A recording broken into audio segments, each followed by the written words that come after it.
यहाँ पर आप लोगों को रेफरेंस नजर आ रहा होगा। इस पोस्ट में कहा जा रहा है कि कतर, सऊदी, बहरीन, कुवैत और ओमान के जो वहां के जो नेशनलिटी के लोग हैं, तो ऐसे लोगों को चाइना जाने के लिए पहले से वीजा लेने की जरूरत नहीं पड़ेगी।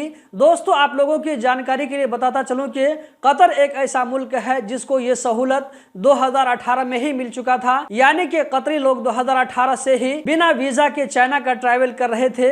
वहीं पर उनको जो है जाकर के ऑन अराइवल वीजा मिल जाता था। लेकिन हाल फिलहाल चाइना की तरफ से कतर के साथ साथ जो है सऊदी अरब, बहरीन, कुवैत और ओमान को भी इसमें जो है ऐड कर दिया गया है। तो अब गल्फ में 5 कंट्री के अगर जो है लोग जाते हैं, वहां पर ट्रैवल करते हैं, तो ऐसे लोगों को पहले से वीजा लेने की जरूरत नहीं पड़ेगी। यहां पर आप लोगों का एक डाउट क्लियर करता चलूं, वो ये कि इस अपडेट में कहा जा रहा है कि इन 5 कंट्री के जो नेशनलिटी के लोग हैं, ऐसे लोगों को वीजा नहीं लगेगा। इसका मतलब ये हुआ कि वहां पर जो इकामा लेकर के रहते हैं, जैसे कि हम और आप वहां पर जाते हैं, इकामा बनवा करके रहते हैं, तो ऐसे लोगों को इन 5 कंट्री से चाइना जाने के लिए पहले से वीजा लेने की जरूरत पड़ेगी। दोस्तों, इस वीडियो में इतना ही। इस तरह की मजीद वीडियो देखते रहने के लिए हमारे साथ में जुड़े रहें। गल्फ एक्सपर्ट यूट्यूब चैनल को सब्सक्राइब करें, वीडियो को लाइक करके आगे शेयर करें। बहुत बहुत शुक्रिया।